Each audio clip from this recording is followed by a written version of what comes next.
Assalamu alaikum, dear student. Today we will perform Sullivanov test. What is the purpose of this test? This test is used to differentiate between aldosic sugar and ketonic sugar. So this test will be positive for only keto sugar, not aldose sugar, like fructose, sucrose, and inulin. What are the reagent and glassware required for this test? We should have resorcinol, concentrated hydrochloric acid. How we can prepare our Sullivanov reagent? Sullivanov reagent is prepared by dissolving zero point 0.5 gram of resorcinol in 50 ml of distilled water. Then we add 33 ml of 36% HCl in it slowly. Then add distilled water to make the final volume up to 100 ml. Then the final concentration of the hydrochloric acid is 12%. How you can find out the concentration of the HCl is 12%? You should know the added volume of the acid. You should know the initial concentration of acid, which is 36%. Then you already know that the final volume of the solution is 100 ml.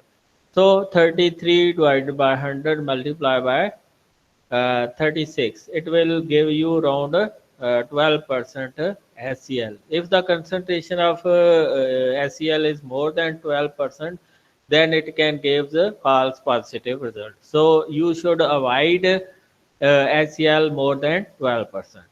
Other things which we required for this test tube stand, test tube holder, pipette with sucker, beakers, and graduated cylinders. What is the procedure of this test? You have to take two neat and clean test tube. One is the positive control, which is test sample, and other is negative control, which is C. Add 3 ml of saliva of reagent in both test tube T and test tube C. Positive control and negative control. Add 1 ml of sugar solution in a test tube T, which may be sucrose or fructose.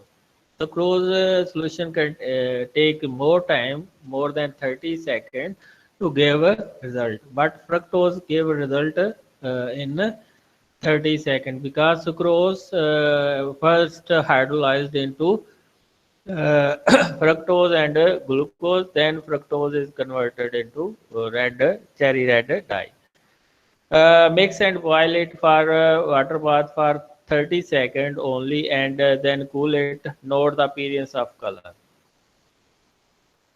Interpretation: the presence of fructose or ketonic sugar will indicated by a cherry red or pink color within 30 seconds of boiling. It will give result within 30 seconds. 30 seconds. This test positive test tube T containing ketonic sugar and test tube C is negative for because it contains distilled water in place of sugar. So what is the principle? It is very simple. Fructose in the presence of HCl is converted into 5-hydroxymethyl furfuroring and levulinic acid. This 5-hydroxyfurfuroring make complex with resorcinol, which give a cherry red color. So, what are precautions you have to follow? The final concentration of acid do not exceed to more than 12% because concentrated acid may convert aldoses sugar to ketonic sugar, which gives false positive result. Heating for long period of time will cause the conversion of aldosic sugar into ketonic, which can give false positive results. So, acid should not more than 12%, and heating is not more than 30 to 45 seconds. Now we can see the video performance. Here you can see we have a test tube, we have sucrose solution. It will take some time to give result because sucrose firstly converted into fructose and glucose. Uh, Here we added 3 ml of Salivan of reagent, which contain HCl, 12% HCl and 0.5% resorcinol.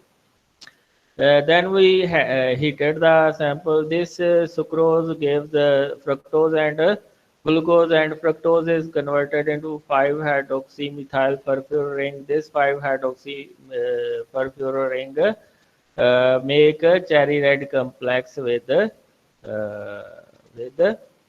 resorcinol. Here you can see the change in color, cherry red color. If you cool that test tube, you can see a very beautiful cherry red color. Here you can see the cherry red color. If you cool it after 30 seconds, it gave a very beautiful cherry red color. Here you can see cherry red color. Okay, so this is cherry red color. This cherry red color become more dark if you cool that test tube in distilled water. That's all about the 2 days performance. You can ask maximum question from it.